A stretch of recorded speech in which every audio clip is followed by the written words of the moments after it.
Hey everyone, it's Tom Kradzow. On this episode of the podcast, we talk to Nadeem Ahmed from Rockstar and Eric Cleary from Orange List Property Management. And Nadeem is a great guy. He has been with us for over 8 years now. He's done absolutely everything, worked with tons of investors on tens of millions of dollars of real estate. And he's so soft-spoken on this podcast, you're really going to have to listen closely. I tried to get him to speak up and bring the mic, but you know, he's a quiet guy, but he knows his stuff inside and out. So we are proud to work with him. Like I mentioned, he gets tons of great feedback from the investors that he works with. All around great guy. He knows tons of investing strategies all across the Golden Horseshoe. So you're going to hear a bit of his story, and you're also going to hear Eric Cleary. And the reason that we wanted Eric on the call is that property management is just a tough business, and especially when you're property managing single family homes and condos and small apartment buildings. These guys are out in St. Catharines. They've recently expanded their business to cover all the way out to Hamilton as well, and they're expanding further. So we just love entrepreneurs. We love other real estate investors who are trying different things. These guys are that. So we asked Eric from Orange List Property Management to come in and share just about his story, you know, how he got involved in this, what he's up to. Property management, if you've been involved with it at all, you know how tough it is. Nick and I actually started Rockstar Property Management. I'm not sure how many of you guys know this. We got it up to, I think it was up to 34 properties, and we tapped out. We said, forget it.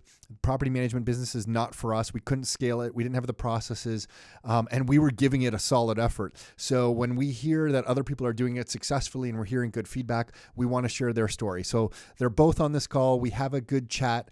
Hopefully you enjoy it. And listen, if you are listening to this and you're trying to track down some of the latest real estate information for yourself, the best resource from us would be rockstarinnercircle.com. On that website, you can get access to different copies of free books that we have. We have 4 different free books now. We actually sell these on Amazon, and a lot of people tell us they buy them on Amazon, to our shock, but we give them away for free because we're trying to share information that's Canadian based that we wish we had access to when we were starting that we couldn't find, because all we could find was like US based stuff. So this Canadian based stuff, the latest book is on there. It's called The Real Estate Investing Blueprint. You can find that on rockstarinnercircle.com. If you click on the books link, you can get a PDF download of that book. So that's available there. You can also register for one of our training classes. If you're new to us, we have an introductory training class all about real estate investing. Nick and I teach that class. We stick around afterwards to answer all kinds of questions. You can also get access to our YouTube videos, our blog posts, and our articles, and some of the free reports that we offer, all at rockstarinnercircle.com. This is our attempt to share as much information as we possibly can with you. And the reason is we truly believe in adding good assets to your life. And it can be a scary business getting into real estate. So if we can play a small part in helping that make that a little bit easier for you, we really want to do it. It's also why we're doing this podcast. So thank you for everyone listening. With that, let's get on with the show. Are you ready to live life on your terms? Is it time to take charge?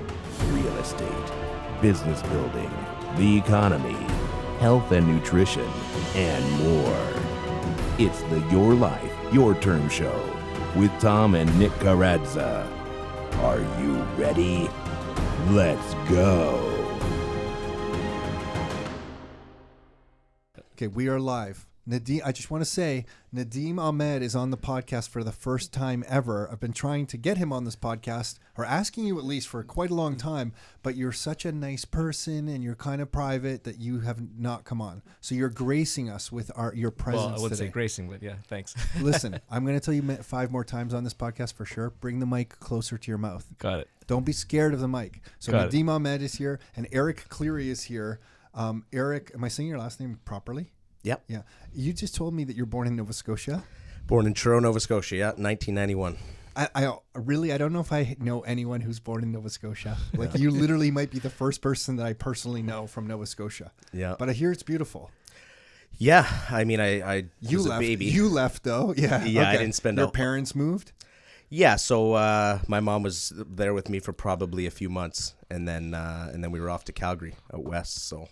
I mean, I was a baby. So because you live in St. Catharines now. Yeah, so I moved here from New Brunswick to live with my dad for a year, finish up high school, and then I went back. So it was Nova Scotia to Calgary, Calgary to New Brunswick? And then New Brunswick to Ontario. And in Ontario, why St. Catharines? I had some family here. Okay. And all the universities that I applied to at a high school when I was here were in Southern Ontario. So okay, got it. So yeah, Brock was my choice. Did you play football? I did feel not. Like I feel like you're like a broad-shouldered kid that you could just smash people. No, I did play hockey. Got wasn't ever a famous running back, although I've been told I could have been. But Yeah, got it. You got to have football hair. You can't. If you're listening to this, you don't know that Eric has a man bun happening here and a beard, and you got to cut that look that you could be some kind of football player. But anyway, for all those listening, I know it's 2019 and people still question my man bun, but if you need justification, no, but I can think give that to you at era's the end. past. Like, hasn't the man bun thing played its course though? Like, I think you're now. It's not like. Yeah, it's like you're kind of like dating yourself. You know what I mean? You know what? I still play pickup hockey and I snowboard, so my hair means a lot to me. But you're not wearing the beads on your wrist like Nadeem's wearing. But you own beads for your wrist. I thought there was only one guy on the podcast allowed to have beads on his wrist, so I let Nadeem have that today. Yeah, for everyone listening to this, apparently I didn't know this until like 2 months ago, but apparently for the last 2 years, 3 years, 5 years, it's been cool. Years, It's been cool to wear beads on your wrist. Yeah. I still am learning about this. Yeah. Okay, so Eric and then Nadeem, how did you? Well, first of all, how did we start working together? Because it's been 8 years. Who told you about Rockstar? So I had a business for about 15 years, and one day I ended up selling it, and reached out to Mike DeZormo, and I said, "Hey, what should I do, Mike? Should I sell this business, and what will I do?" He says, "Come work with me." I said, "What do you do again?" Like Rockstar. He was telling me about rent-to-own properties. He wanted me to buy some properties. I like it. He was trying to sell. Trying to sell me your something. business. He probably heard you sold your business. He's like, this guy has some cash. You should buy some properties. Okay. So I ended up talking to him and coming to see you guys here at Rockstar. I think we were in Burlington at that time. Yeah, we were. And just connected. Just felt right, and sold the business, and here I am. Yeah. You were good. And you were doing men's. I thought you were doing straight up menswear. Men's and women's. You were doing men's and women's stuff. Boutique stuff, yeah. Okay. From LA, from Paris. That's why you're always dressed so nicely. You know, Eric's dressed really nicely too. Yeah. I have my Lululemon shirt on. That's about as crazy as I get in the whole fashion world. But I'm curious, when you started with us, we had to basically trick you to buy investment properties. Right. What made you think, maybe I will pick up a property? Probably the reason I never bought a property is, real estate, negative stuff you hear. Tenants live forever. Real estate market's going to crash. That's what my dad would say. Talking to the mic, bring the mic up. And eventually when I got here, I understood how it works from the time when you walk into the front door right to the end, the whole process. Maybe understand like, hey, it's not very hard if you are in the right place. And I felt myself that I was learning everything here as I'm teaching everybody else to do from the time you walk into the door to the fast start class and so on, the next steps. And that's where I felt comfortable. And it wasn't that I was forced into it. It felt right to buy. I'm joking. But now you've gone on to buy a bunch of properties. And over the years, if you calculated how many millions of dollars you've worked with investors, it would be, I joke, we don't talk about this too often, but Rockstar as a group has done over $1 billion. It's over 1.2 billion in investment properties purchased. Like, can you believe that? Yeah. And the first few years was obviously a tinier number, but now it's rolling. Yeah. It's crazy what we've done, and you're partly responsible for that madness, Nadeem Ahmed. So, Mike DeZormo. No, yeah, Mike tricked you to come here, and now you're here. But okay, so then Eric, you're. So I just want to make the connection between yourself and Nadeem because you guys have had a pretty good relationship with the whole real estate stuff. You got into property management, so like, just tell me, how did you get there? Is this right after university? You get into doing property management on St. Catharines? Yeah. So, excuse me. I was in my last semester. I was in my fourth year at Brock, wherein I was working part-time at TELUS as a sales representative. And one evening, my business partner and the owner of Orange List, Brian Droppert, was in there purchasing a BlackBerry. And he wasn't my client. I just had overheard their conversation and kind of interjected myself in because he had rejected a warranty. And I was able to sell him on that warranty. Thought he was a cool guy. He'd started talking a little bit about real estate and, basically ripped him off on one of those warranties. I'm joking. Hey, I'm joking. To this day, he says it's the best warranty ever bought. He replaced his phone twice. Yeah. Okay. Got it. So that worked out. But just a cool guy. We were chatting a little bit about politics, and then the conversation obviously started to gear towards real estate, and he had all these ideas, and he left me his number and email. And the next morning I came in, I had a morning shift, and I emailed him right away. I said, hey, man, it was really nice meeting you. It sounds like you got some exciting stuff on the go. And we ended up meeting a few days later at a Tim Hortons, had a coffee, and and that's it. Because he had already started. Was Orange List Property Management already in existence? No, so he had Okay. the name picked Okay, out. He got had it. he had a business name and a website. Which he had was, the name Orange List. Yeah, he's Dutch, so it's the national color of got their it. soccer okay. team. Yeah, got it. So, and he wanted something that was people were more likely to remember, right? No, not necessarily a name or something like that. Just something that would trigger different parts of the brain, color, fruit, all that kind of stuff. So, and it just flowed. It stood out. The bright oranges, dynamic in a way, and Wow, you're really sold on the branding of Orange List Property Management. it's- you can tell. But so now you start. He has the idea. He starts a property management company. You're like the first person to be helping him out, or something. So when I met him, it wasn't a property management Okay, business. yeah. What was it? So he was selling real estate to investors, and the demand was starting to increase, and he was managing properties himself, but with no system. Sure, Brian. we all have. We all been there, man. Brian wasn't even at the Excel stage. He was like, I got a sticky note here with some names and rent numbers. And so he was selling products and I was coming in and leasing them. And that's how it began. And we started to realize the demand, especially in Niagara, was insane. There was tons of people that, they bought the product and they didn't know really what to do with it from there. They were struggling to find the tenants. Once they found a tenant, there was issues. They didn't know how to effectively deal with those issues. So the overall experience for them, for certain landlords, I don't speak for everyone, was negative, right? So it's like, hey, do I just sell this and put some money in the stock market, or what angle do I go with? And so we said, hey, we enjoy what we do. We know that there's a demand for it. Let's try this out. And the feedback was fantastic, and we were learning and growing, and things just started taking off. And then how did you guys cross? Because Nadeem, you've been helping investors buy properties in like the whole night, right around Toronto. I think everyone should know, if you're listening to this with Rockstar, we've helped people buy properties right around the Golden Horseshoe, like Belleville to Niagara, London to Barrie, kind of thing. Right. But how did you guys cross paths? Were you selling? So I'm working with one of the builders in St. Catharines, does purpose-built student rentals. So I was buying them, but he was selling them tenanted. And so there comes Eric. Eric was tenanting them, the properties for him. And that's how we connected. Okay, and then, got it. So you had found these student rental properties that were going to make good investments. You had investors who were buying them from Rockstar. Right. Then, and you were in there filling them. So yeah, Why are you? I don't know what you're about to say. So but Orange. that looks like just to kind of go back to what I was saying, there was only Brian's portfolio from his real estate clients was only so big. So we're like, how do we expand this? So what I began doing and was going in and spending a couple hours a day going through Kijiji, finding ads that I thought sucked, that weren't good. You found Nadeem's ad? So the builder's ad was just, it had like 3 photos, very little information. I cold called Tony. That's who we were talking about, and he gave me a chance. I showed up. So this was the builder that I you were was working working with, with yes. to buy these investment properties. He was building them, and but what did he offer? Like fully tenanted student rentals? correct. Okay, and then you come across the Kijiji ad for the students that he was trying to get into these investment properties. Yeah, and I just cold called. Hey, my name's Eric. This is what I think I can do for you.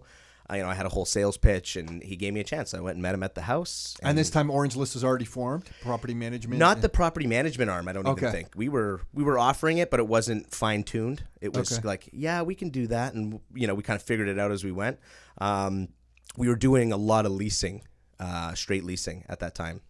But the property management followed shortly after. Okay. So then you find the builder a different way. Nadeem, you find this builder out in Niagara. Right. And then I actually bought my student rental off him. Oh, you bought your own personal student rental off him, this particular person. builder? That's how I met Is him. this the builder that you wouldn't tell anyone the name of for like 2 years? Keith is here as well. So I've brought up Keith on the last podcast. Keith works with us here at Rockstar.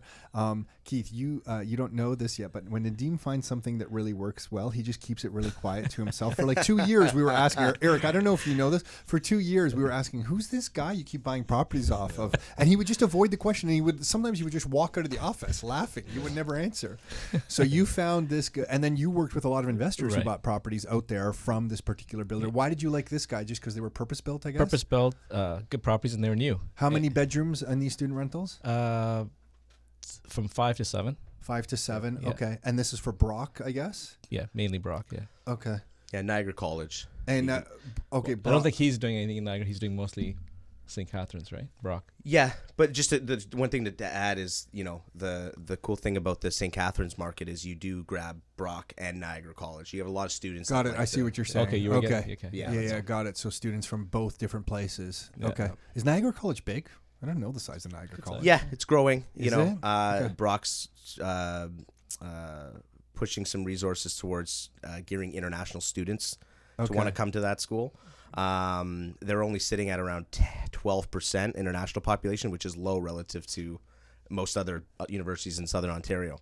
So it's based on infrastructure and programs to help transition them when they get here, because obviously there's language barriers and that sort of thing. So they're really spending a lot of money. Brock just did a huge modification to their business department, spent a lot of money on infrastructure and that sort of thing. Okay, so population growth for the student body in Brock's probably increasing. Correct. Yeah, got it. Okay. And go ahead, Nadeem. No, I was saying that I find personally a lot of international students at Brock, right? Yeah, there's already a good population, but I'm saying it's still low relative to Laurier, UFT, Oh, is it? Okay. Ryerson. So you got those schools. York has a ton. Yeah, you're at 25 to 35%. You know what I mean? So Brock is trying to get closer to that number to be a little bit more competitive, I guess you could say. Okay, got it. So you bought one of these things. You've been helping investors buy these things, and then you run into Eric because he's Right. filling them for this builder. Right. Okay, that's the connection. Yeah. Got it. And then once we, the members have purchased the property, just getting in touch, Eric in touch with them and continuing that relationship. Got it. Okay. So then you meet this guy Nadeem. He's like, "Hey, I'm Nadeem. I do this stuff, Rockstar Real Estate and stuff." And did you understand he worked with a whole ton of investors?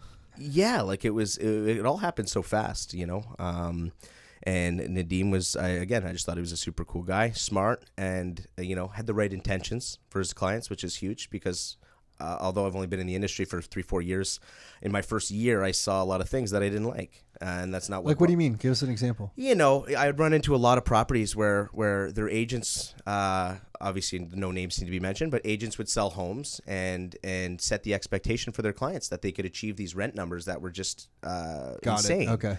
And it was nice to be in a partnership with Nadeem where he could lean on me and I could lean on him. It's, hey, I think we can get this rent. This is worst case scenario for your client. I know I can get you this, Nadeem, and then Nadeem with confidence can go, hey guys, this house has everything that we like. We work closely with Eric. He's telling us these rent numbers are achievable, and I've done numerous projects with him. I know he's going to get that done, and. So just overall expanding and improving the experience that we can give to people buying homes for investment purposes. Yeah, that was fortunate because that's really worked out between the builder out there. Are you still working with that builder? Yep. Is that builder still putting, so it's student rentals Yep. or also, what about the duplexes that you're working on? Is that a different builder? In Welland, it's different, yeah. Oh, sorry, that's out in Welland. Okay, Yeah. that's a different builder. Different builder. Who's doing the Yeah. duplexes. Do you guys do property management out in Welland as well? Yeah, so I went with Rockstar that day. That's right. I had a Yeah, tour. sorry, I totally forgot. Yeah, we had a tour there. Yeah, awesome. So it's a cool partnership. He's talking about the real estate side of things. Obviously I touch on that here and there, but I'm just talking about, hey, these are the kind of tenants I think we're going to get. These are the kind of numbers I think we can achieve. So it really works well, and I think it puts a lot of confidence into the mind of the buyer, knowing that they got these. I think so. If the property manager's right there saying, because you're ultimately going to be responsible for delivering on that number, and that's how we've always felt here at Rockstar. Like, we take personal responsibility. So if we say a number, we have to freaking deliver on that number. But it's made it work. To your point, Nick and I, when we've met a lot of agents as well in the past that promised us stuff when we didn't have our real estate license and sold us properties, and then only to realize after we owned the property that we weren't going to get the rent that we thought we were going to get, or the property wasn't, it was even in worse condition than we thought it was. I remember doing home inspections. We didn't even know what to ask the home inspector. I think we let someone else pick the home inspector. Like, we didn't even know what we were doing. So that's cool. That's a really good relationship. And then the region that you cover, because I know someone's going to be hearing this thinking, well, where do these guys do property management? Can you just describe? Yeah, so right now we're mainly operating out of the Niagara region. We do have properties as far as Burlington. We are going to open an office in Hamilton. That is happening. We do service that area. at this current moment. But I wouldn't say much further than that. And a lot of what we do is based on the fact that we got good relationships with trades, cleaners, all that sort of stuff. And that's how your network set up. Yeah. There. Okay. So we don't want to stretch ourselves too thin and and hurt our brand. So mainly Niagara, Welland, Niagara Falls, Chippewa, Beamsville, Stony Creek. We got lots of properties. That's kind of like the golden rail stretch that I'm calling from Hamilton to Niagara, because as the train system develops out there, man, that whole area is just going to explode. So, Eric, something I wanted to ask you is that we'll get sometimes an investor getting their first property, and they will want some like magical piece of software to do property management tracking and stuff for them. And I always joke, and I'll share what we did when we started. And just the other day, I think Anthony and our team emailed you saying, hey, Eric, can you recommend some software to like, I don't know, property management stuff? There's not that much good stuff out there for individuals who are managing a property or two. No, there really isn't. So what do you tell people? I mean, obviously, Google Drive using Docs, that's a good way to stay organized. It's personal. Whatever's kind of optimal for what you like to work with, go with that, because when you start investing in any sort of software, it's really designed. Software here in North America and Canada in particular is really designed for large volume. And from a cost approach, it only makes sense when you start, adding multiple properties, because you can be anywhere from $2,000 to $3,000 to $1,000 a month to have software operate. Okay, so like I just want to manage my stuff. Do you just tell them use Excel, Google Drive, Excel spreadsheet kind of stuff? Exactly. Honestly, that's what we did up until over 100 properties. So yeah, listen, if you're listening to this, you can get I was just going to say that you can go so far with Excel. So we use QuickBooks today for some of our personal stuff. And QuickBooks is not perfect by any means, but we've been able to craft the reports for what we need, and it's all for ourselves personally, so it kind of works. But we were using Excel spreadsheets. I think the income tax form, I think it's like T7441 or something. I forget on your personal taxes, the form that you slip in there to declare the income and expenses on rental properties. But we Googled that up. Then we took the income component of that, we put it on Excel, and then we put all the expenses on an Excel spreadsheet. So you could do it on a Google Drive doc now. And then that was the categories for our expenses. So then we would have receipts for our properties. So Nadeem, if we were out at one of the student rentals and we needed to buy like furnace filters, some light bulbs, some batteries, a ladder, some paint, whatever, we would take those receipts, we would come home, we'd put them in a manila envelope, and on that manila envelope was written the address of that particular property. So if we had multiple properties, we would grab the right envelope, jam the receipt in there, usually crumpled like a ball of garbage, and then once every, I was going to sound smart and say once every 2 months, but really basically once a year right before tax time, we would take out all the receipts, get our Excel spreadsheet out that had all the expense categories that the government wants to know about, and we would just categorize all our expenses into those categories. We'd print out that Excel spreadsheet and bring it to our accountant. And then you could do that for multiple properties. So one, you mentioned, the receipts. The one bit of advice I guess I could provide would, take the time right there in the checkout line to grab your pen and mark down on the receipt, because the whole throwing them in your pocket and thinking that some fairy's going to come in and organize them all for you. So but I found if I just had those manila envelopes, kind of where I had a drawer where I would put my keys and my wallet down, and if I had those manila envelopes stashed in there, I could just go to the right one right there at that moment. Because you're right, if I kept those receipts for 4 or 5 days, disaster. I didn't know what property was what, but that was the magic, just putting them in those little envelopes, and then it made everything simple. Agreed. Other than that, you didn't really need too much. And if you're a property manager, you were doing up to 100 properties using Excel. And QuickBooks, like you mentioned, QuickBooks, we still use it in tandem with other stuff. It's not It's not our main source, but you just stay on top of it. Like anything in life, I guess if you let it sit too long, it becomes a little bit messy and unorganized. So whether that's on a weekly basis, bi-weekly, monthly, I think monthly would suffice if you only got 1 or 2 properties. Just organize your receipts, write down some numbers, plop them in, and then when it comes time for tax season, you're not scrambling. And things make sense and it's clear, and you can have that conversation with your accountant. let's satisfy everyone's curiosity. What are some of the worst property management stories you've seen? Just give it to us, because we've seen I don't know if we've shared them on this podcast, but Nick and I specifically at this point, we've seen everything. So you got to tell me. And then listen, if you're listening to this and you don't have real estate yet, you should know whatever Eric's going to come out of his mouth, because I don't know. This doesn't always happen in real estate, but you should know that this stuff can happen. Yeah. So I don't even know if you have a story. Yeah, I mean, back in the early days when Brian and I had just kind of got started, and I like to mention that these horror stories are from tenants that we've inherited, not ones that we've rented to ourselves. Hey, look, whatever you want to tell yourself, Eric. Whatever you want to tell yourself, man. So we've had owners, great people, family oriented people, trying to set up investments for their kids and for their retirement. They've got the best intentions, and they unfortunately gave the wrong people the benefit of the doubt. So I've come into situations where tenants haven't paid in 6 months, and there's zero paperwork. The paperwork process hasn't even begun. They're like, well, they said in next month they're gonna and whether it's someone you trust or not, you got to be organized when it comes to the process, because the landlord and tenant board is difficult to deal with. But if you follow the steps and you do the paperwork on time and you follow the guidelines, it does work. So it's just you're hitting on such a huge point for me. I tell everyone all the time, I'm like, why are you scared of real estate? Like, is it the vacancy, possible damage? Because damage will come up a lot. A lot of people are scared about damage, which we can talk about in a second. Yep. But a lot of people are like, well, I hear tenants don't pay rent or whatever. I'm like, you don't understand. We have the tenant board. It's actually a beautiful thing in Ontario. All you have to do is follow it, because most landlords buy into stories that their tenants tell them. Yep. So if they don't pay rent on time, the tenant will say, oh, well, it's my car that broke down and I needed to get it fixed because of this and that and the next, and I'll pay you in 2 weeks at my next pay. And then they're like, okay, that's fine. And I'm busy. You're busy, right? You own the property. You have another life. You're working, whatever it is. So you're like, okay, perfect. Pay me in 2 weeks. 2 weeks comes. No one contacts you. You kind of forget. Then it's the end of the month. You're like, holy shit. It's the end of the month. You didn't pay me. What's going on? And then then the first of the month hits, and they're like, oh, you know what? I'm going to pay you for this month. But then they kind of like pay half of last month's and only half of the current month.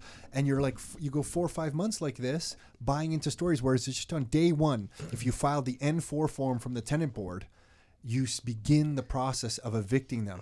Yeah, and people, owners, and even myself was guilty for this, is you don't want to damage a relationship by hitting them with paperwork.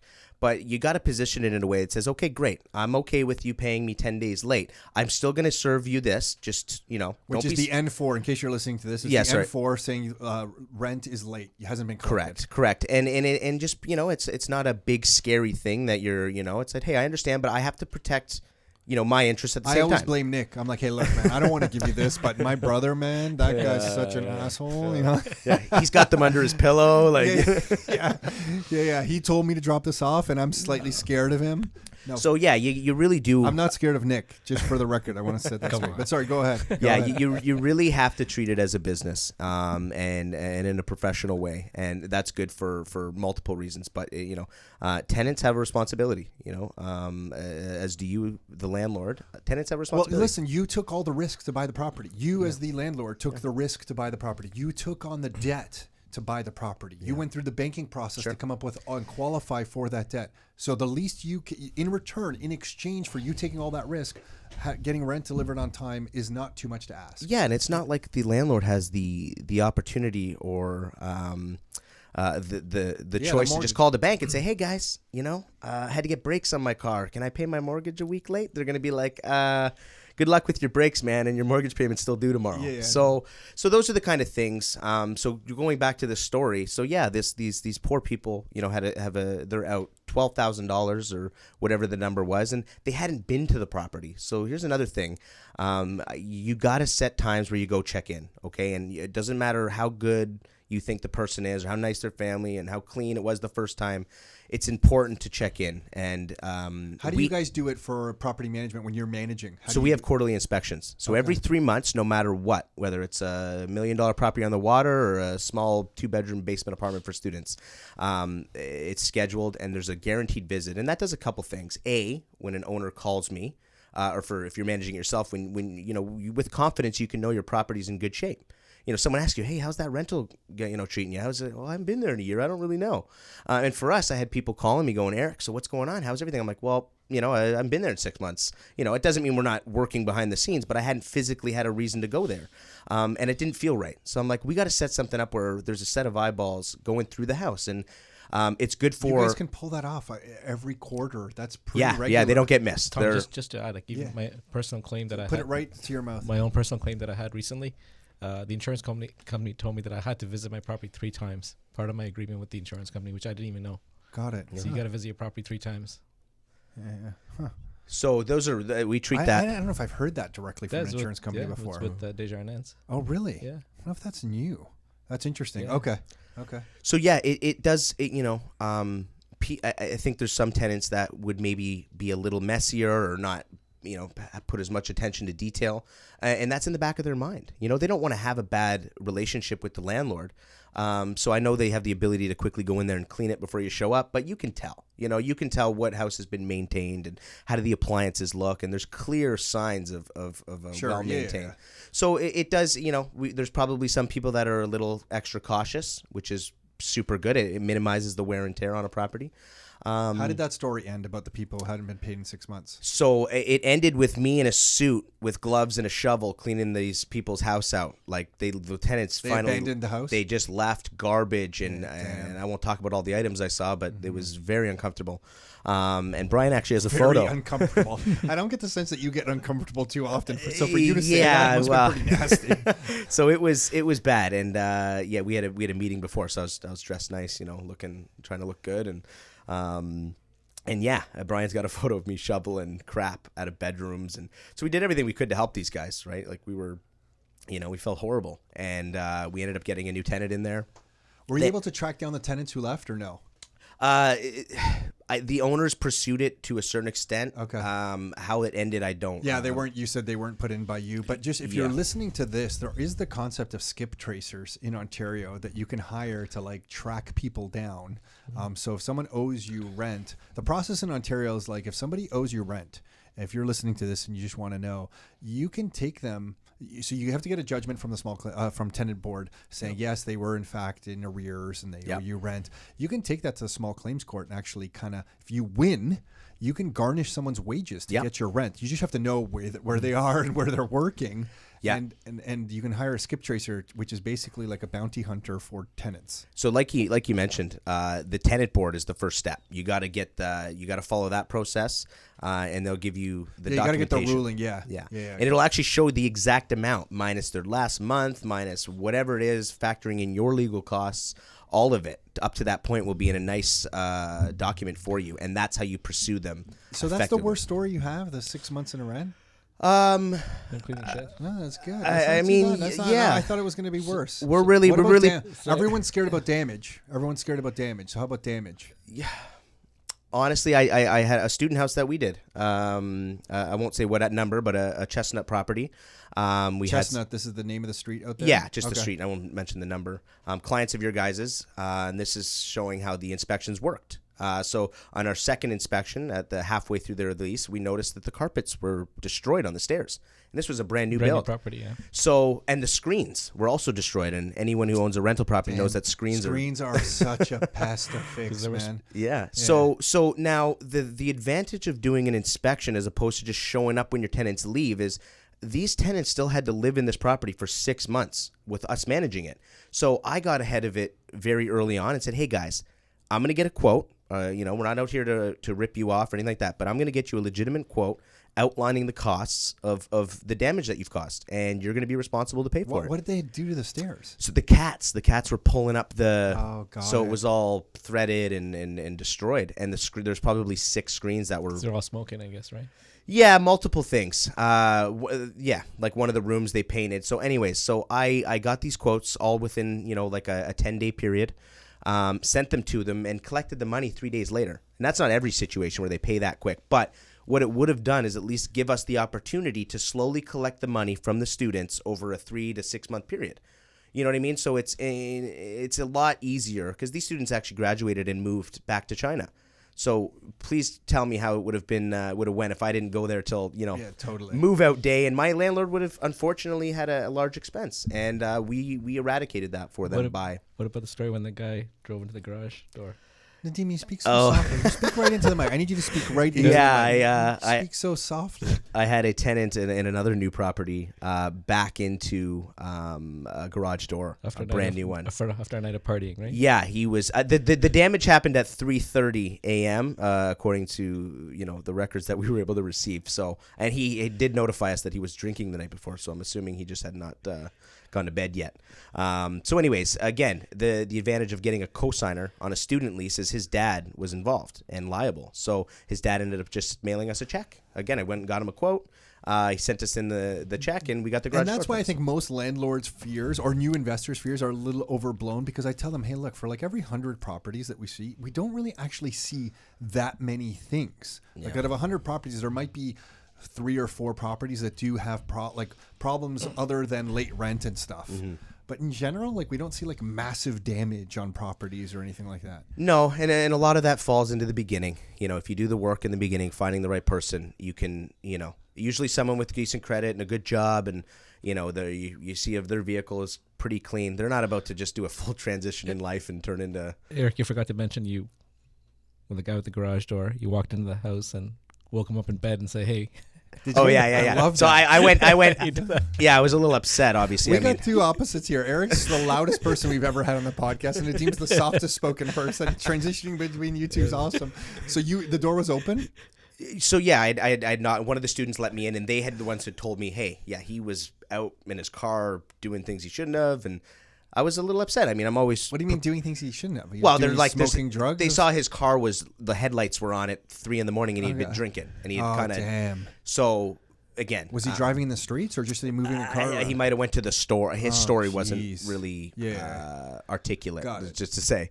So I just went down and knocked on his door, and he kind of was making some noises, and I said, hey, can I open the door? And he said, yeah. And I opened it, and I said, hey, what happened last night? He's like, I don't really remember. I said, well, I got a more than one person saying, hey, man, this guy backed his car into the garage door. And he's like, oh, I don't think that was me. And I'm like, well, your car's there and it hasn't been moved. So no, someone with a moped didn't sneak in behind you and ram the garage door, right? So yeah, and again, I didn't come blasting down on him, and just communicate, say, hey, listen, you did it, you did it, and here's what it costs to fix it. I wonder what the privacy rules are for cameras on a student rental on the exterior. Like for student, we've never really done that, but I'm just thinking, could we put like just cameras all on the exterior of the student of any rental? No, I guess you can. It's they're renting it because we would have access to yeah, the feed. There has to be a certain level of consent. I know it's a little easier than when you get into the multi-unit. Yeah, right? Sure. That makes sense. Yeah, okay. Because then you have common areas. Yeah. So, but if it's a single family home, like a rental, I don't know. We're probably breaking some privacy rules there. No, I don't think you can do it. I've seen out there. Have you on rental properties on a single family home? Rentals, yeah. I think it's certain student rental. I can kind of almost see exterior only. Yeah.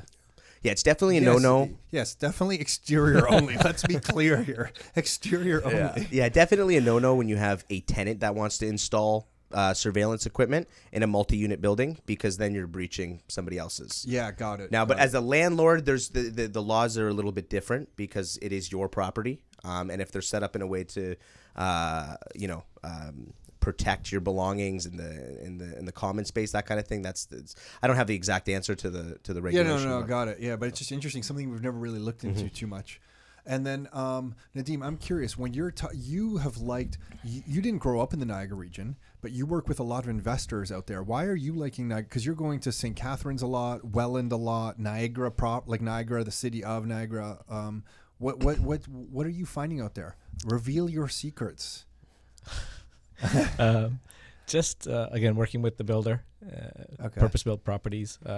Brock University's been working with Eric, finding good tenants, good students.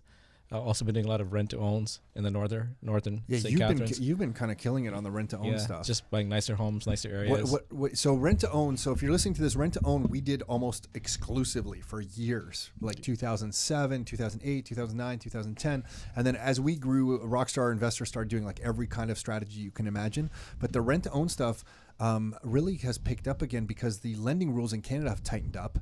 And it's hard to find people are having difficulty getting properties if they have a bit of bad credit, and the rent to own really has picked up again. Yep. You're just finding a lot more tenant buyers, finding a lot more in the Niagara region, finding a lot more option payments, option fees available compared to different areas. I'm finding higher amounts. I'm not sure if there's any reason behind it, but just it's been good. What are you guys seeing, Nadeem, and I'll ask Eric too, what are you seeing for straight rent out in the like Niagara region? Like just saying, I don't know, single family home, St. Just Catharines. to start a family home, 2,000 up to 1950. And you're buying that house right now in St. Catharines for? 4.5, So, maybe. Okay. It wasn't that long ago that in St. Catharines, we were in like $1,400 a month in rent. So you're $2,000 a month in straight rent. Yeah. Not rent to own, straight rent. So in a rent to own on the same price point of house? Average has been about $2,300. Yeah. And an option payment of about 10. Got it. 10 to 15. Got it. And I've gone as high as 20-25. Okay. The last year. And is the 2,000, is that the super high end for straight rent? Maybe you could say. Yeah, like the high end, like the nice. I got multiple properties on the high end, close to the lake, northern St. Catharines. Renovated nicely, detached garage, that kind of stuff. That goes from anywhere from 21 to 2,300 plus utilities, and then anywhere from 1,850 to 2,000 is an average house in a decent area. New towns go for around 18 to 19. Like hotcakes, those rent real fast. So yeah, it ranges, depends. There's some variables obviously that affect your overall rent price. But if you're in a decent neighborhood, not the most highly sought after, but a desirable neighborhood, detached with. Okay, so I get a townhome right now in St. Catharines. I buy it. I'm like, Eric, can you rent it out? How long is it taking you to find a tenant? Between 2 and 3 weeks. Yeah, so it's quick. So we did a rent to own for one of the Rockstar members. Okay. It took them 3 weeks. Yeah. At 2,300. Okay. And new townhome. I really like you, Nadeem. I'm gonna have to push the mic right into your face. That's Really? this is gonna come out of a place of love. I swear. Okay, my voice is a little bit down. I know it is. After the big Leaf win last night. I know it Hey. is. Yeah. The Leaf win was amazing. I mean, I was just smiling. I was exhausted after watching that game. I was like a puddle on my couch, man. I couldn't take it. The second part of the second period and then the third period. Holy smokes! Yeah, Marner's penalty shot was. Marner's penalty shot was a thing of beauty. beauty. Yeah. Now I just want to sweep the Bruins and just get done with those guys. Yeah, we don't like the one Bruins. game at a time. Yeah. I got it. Okay. So you're seeing. I got off track there on the rent to 2 to 3 weeks. So it's happening quick. And the rent to own, if you're putting Same 2 to 3 weeks. That fast, because when we started on rent to own way back, it could take 6 weeks, sometimes 8 weeks. I remember saying 4 to 8 weeks. Yeah, like that was pretty normal for us. So the demand is strong. And St. Catharines, you guys are like the fact that you're working directly with builders and investors are buying these properties, and I think you like that because they're nice new properties. Right. Property management, you probably like that, Eric, because they're nice new properties as well. But I just think demand out in Niagara, like it just reminds me of Hamilton 10 years ago so much. Yeah. Like I feel, and I don't know if you're seeing the changes, and you're there all the time, so I don't know if you notice it, but that area to me is going to explode.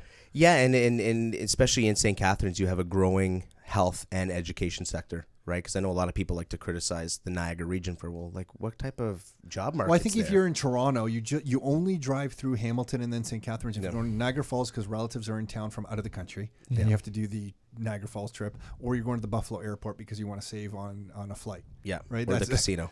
Or the casino. Yeah, there's not many options that you're going out there, but that's kind of the image. But you're thinking that's changing.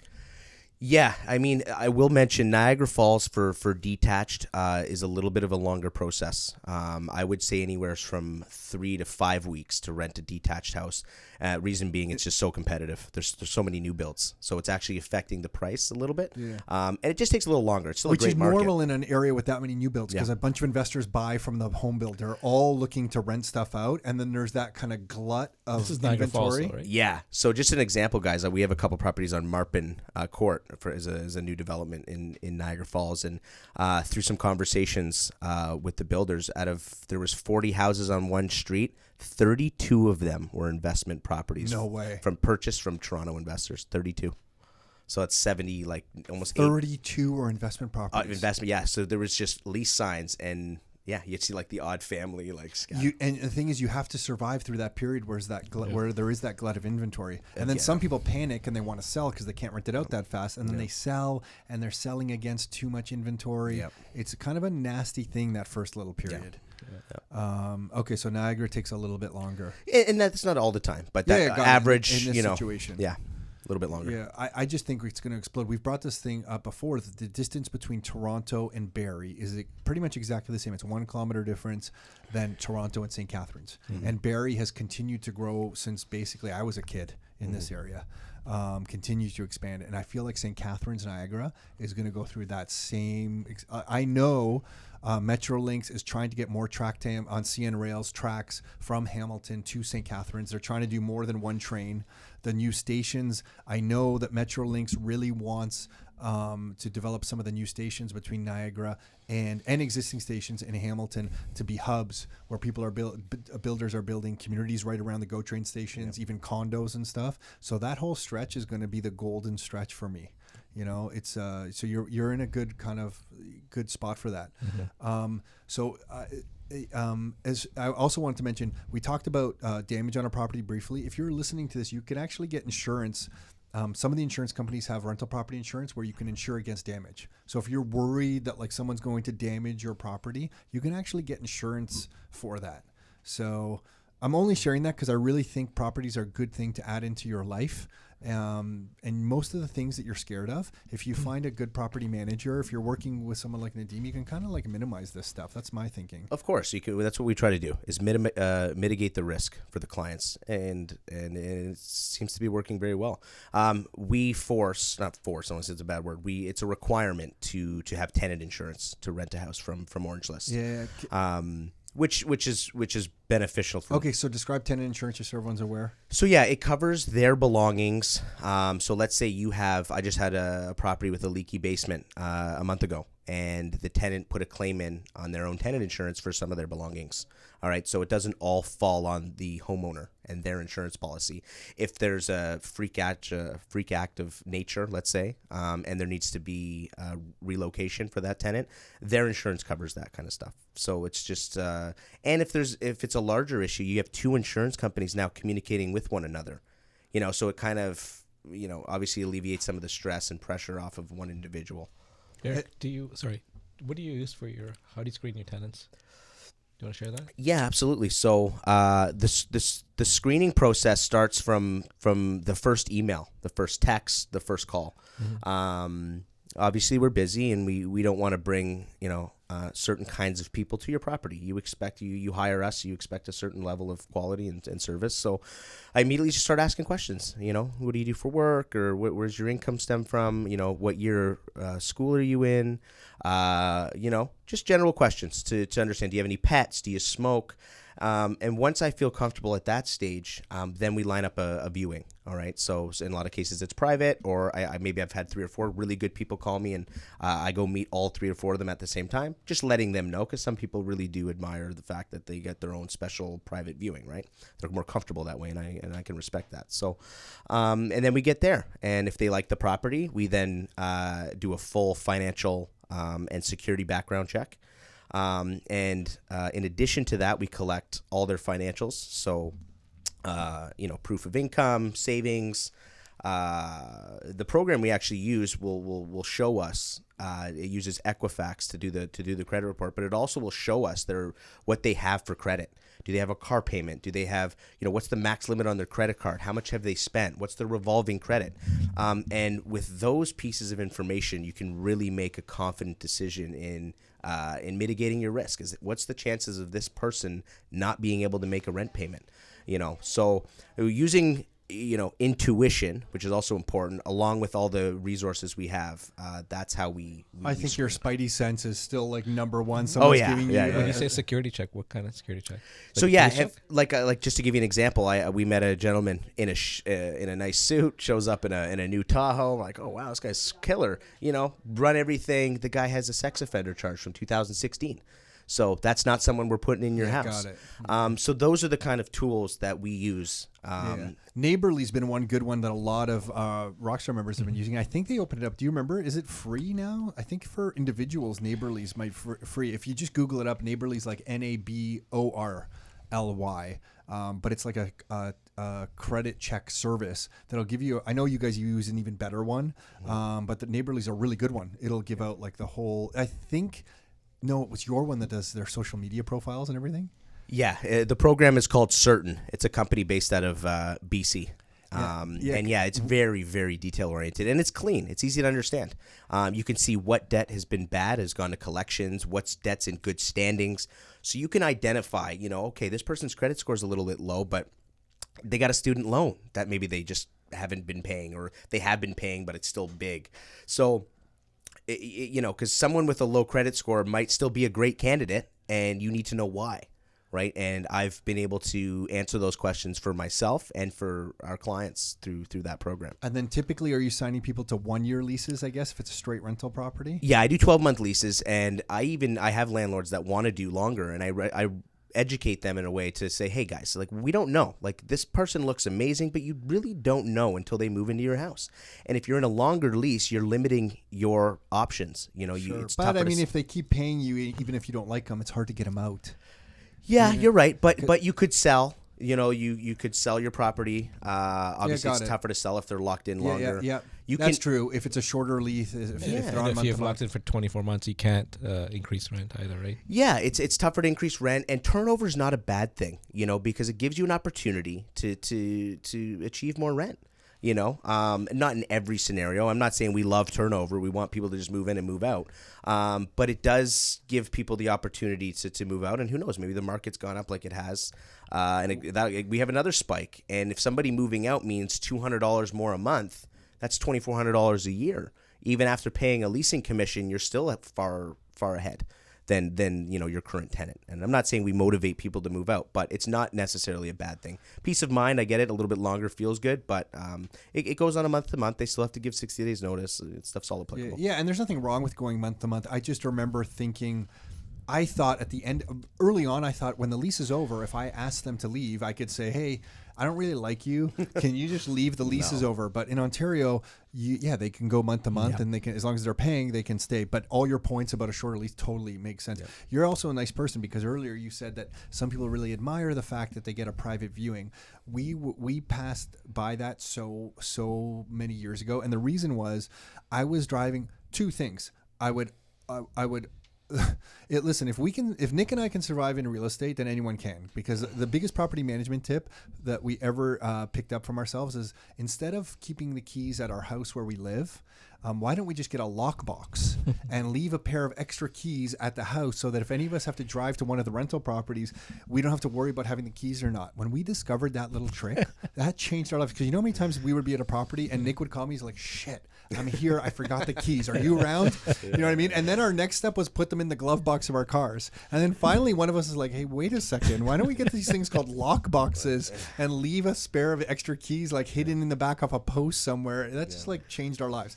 But anyway, we always get people to show up to the properties at the same time. And the reason we did it is because Nick and I were working in other jobs when we first had rental properties, and when we started showing them, people would lie to us whether they were going to be there. And I know this has happened to you, because it's happened to all of us if we show properties, whether they're going to be there or not. Now we drive all the way down to Hamilton from Mississauga, and they wouldn't be there. So I was just like, screw it.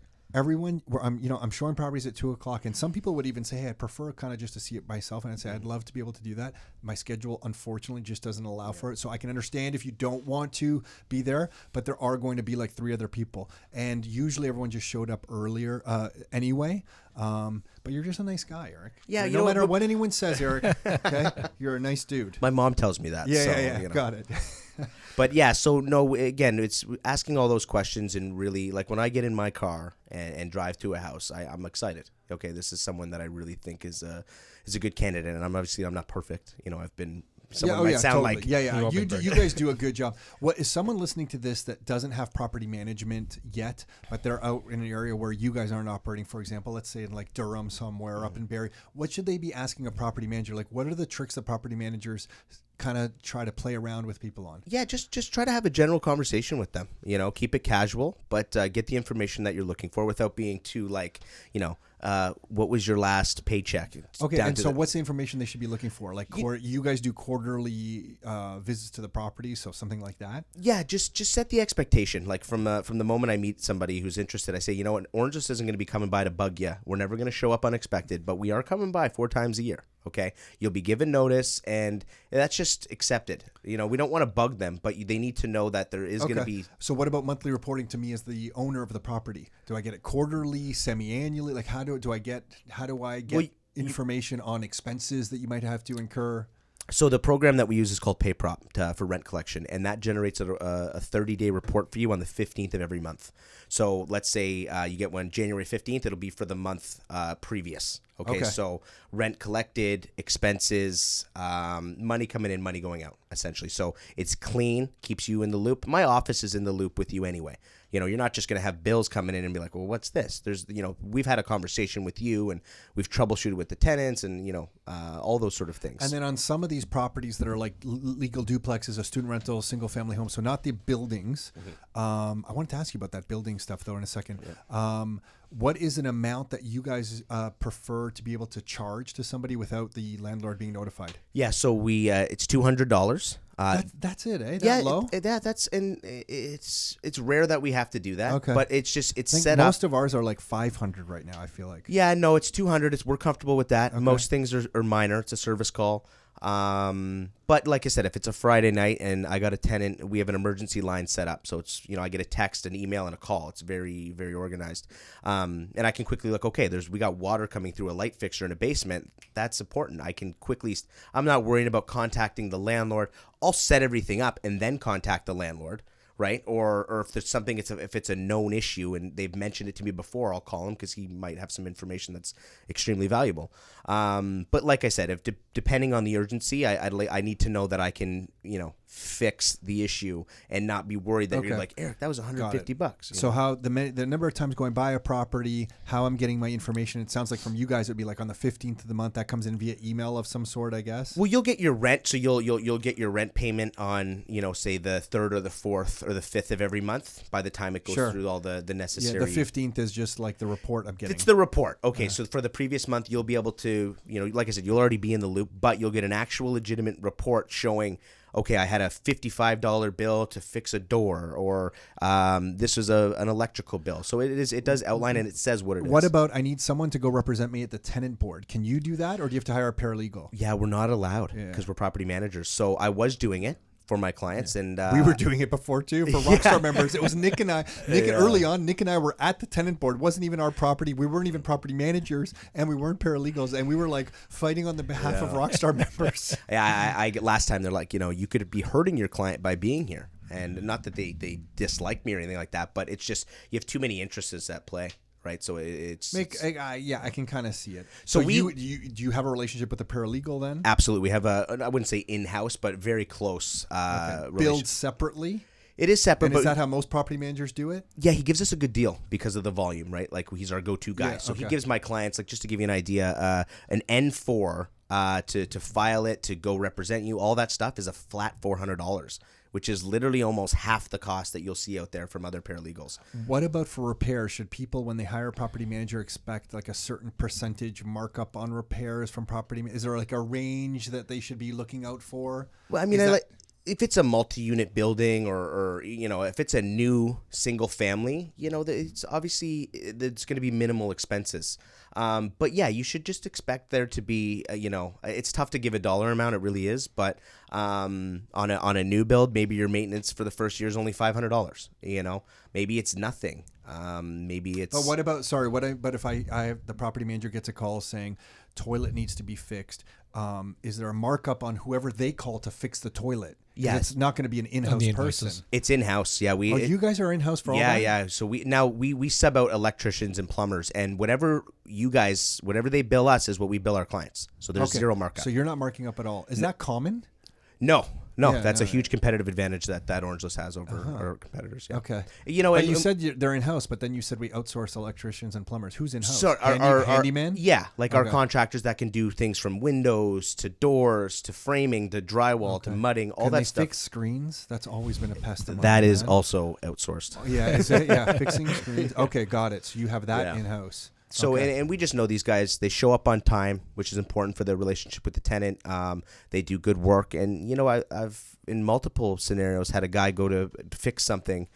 Scott went to fix a window well, and when he was there, he noticed another window, and it wasn't part of what he was sent there to do, but he fixed that, and the client was still billed the same amount. Awesome. 'Cause it's I'm within, really cheering for you guys because most property managers we meet, once they get bigger and stuff, some of the processes start to break and stuff. You guys are doing good stuff. Thank you. I really hope that, just grow and put the process in place to continue doing it because it sounds like you guys have got a good thing going. And all the feedback we've been hearing has been good. So really, that's kind of kudos to you guys. This is property management's not an easy business at all, man. But like any other business, you need to set up systems and processes, and it operates like a machine. So what? Okay, now I'm a landlord. I need someone evicted. You have this guy, a paralegal guy or girl, that's going. How am I notified? Like, how do I know what's going on? Like, I don't even really care to know. But is it just like, hey, this person hasn't paid rent? We're starting the eviction process, or they're at the L1 stage of the eviction. So yeah, just to clarify, my office will help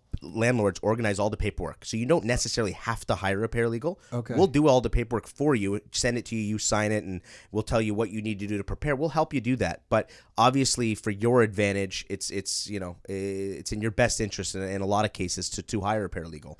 And I would like to mention that in my 4 years, I've only had to go 2 times for my own tenants. Good for you, and that's man. an You're honest, doing a good job screening. And I'm not saying that we don't do things outside of the landlord-tenant board. I've had to make deals and arrangements to have, you know what I mean. That happens. But in actual push come to shove, yeah, we have only been. How is your office set up right now? So I for the longest time I thought it was just you. No. So yeah, how are you guys set up? So I have a maintenance coordinator that's in my office from 9 to 3. She takes calls, emails, just for maintenance. That's her job. She organizes with the contractors, sets that all up, stays in contact with owners to let them know what's going on, what troubleshooting steps have taken place with the tenants, that kind of stuff. I have an accountant that deals with all the rent collection, invoicing, that sort of stuff. I have 2 leasing reps. One of them Rob specializes in the student rentals. That's his job. Nadeem, you've worked with these guys? Good, yeah, Rob. Yeah, Rob's great. He's a likable guy, so he works hard, and his job is to just stay on top of the student stuff. So September properties, he's already got the ball rolling. He rented so far 72 bedrooms for May 1. I think he's got 14 left. Awesome. So that's it's because the student is almost a whole other business to a certain extent. It really is. Totally. In terms, you know what I mean? So I couldn't. Its own renting cycle. It's different. So 2 leasing reps so there's 3 of us that are just purely doing leasing. And then Brian kind of oversees he's a general manager, I guess. I'm the leasing manager. So I'm going through on a weekly basis, just making sure properties are being rented, making sure they're priced right, doing price adjustments. And then I deal with some of the accounting for first and last and that kind of thing. And what about, where property managers seem to get in trouble from my experience in using them for ourselves is sometimes they'll take on a project that's too big. So for example, they'll say, well, you know what, you need a kitchen renovation, or there's a wet basement and we're going to we'll handle that all. And they mark up these things quite high. So if you are doing a renovation that's like a kitchen needs to be renovated, you're just not dealing with that at all? No, we do full renovations. Okay, now, yeah. Is that a different company, part of Orange List? So it's Orange List is actually now invoicing our Orange List header. Where we charge a project management fee, which we're transparent, right? So I've got some clients now that I'm doing stuff for. We probably got around $300,000 or $400,000 in projects happening as we speak, and we're not running around with our heads cut off because we work with people that we trust. Okay, so you're doing a straight pass the expenses straight over. Here's your management fee for managing this project for them. They know what that fee is. Yeah, we'll help pick out materials, colors, in tandem with the owners. They obviously it's their product, their house. They want to be a part of it.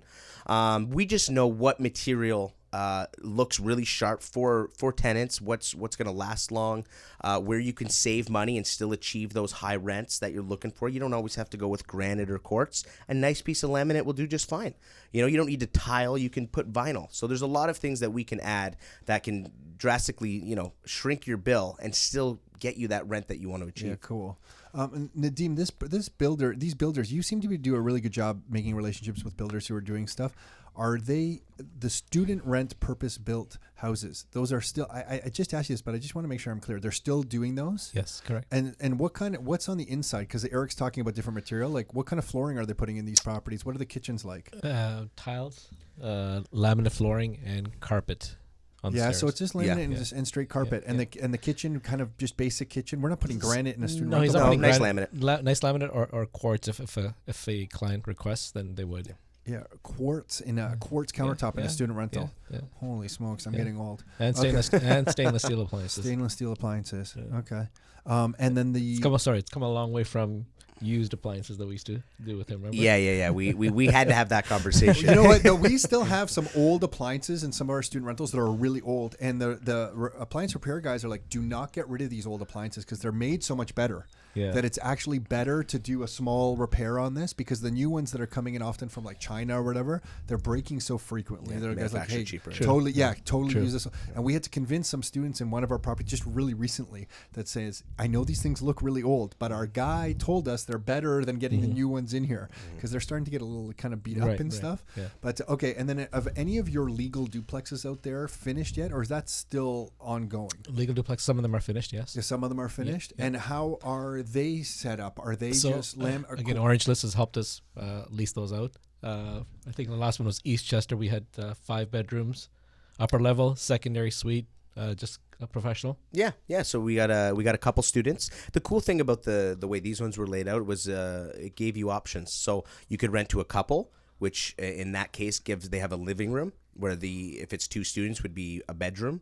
So you could rent to 2 students. You could rent to a single person. They have a bedroom and a living room, you know, or a couple, that kind of thing. So, you know, they're insulated well. They're obviously when it's legal and it's new, there's a lot of steps. So this is a legal duplex that you're renting out as a student rental, 2 separate units. Yeah. So it's like 2 student rentals almost within the one property. Correct. Yeah, got it. I see what's going on. Yeah, we achieved really good rents there. Yeah, what did you get on that? We got $2,500 up and then $1,150 to $1,250 down. $2,500 and $1,250, so $3,700 a month. What are those buying? 500. Five and a quarter. Yeah. And the utilities are I know that's something that can scare investors, but you know, I like to tell people I probably have 200 houses that are all inclusive, and I've had one meeting in the last year with students going, "Hey guys, you know, are you leaving your windows open?" Yeah. So it's not as scary, and it actually works well for the investor because those numbers are padded.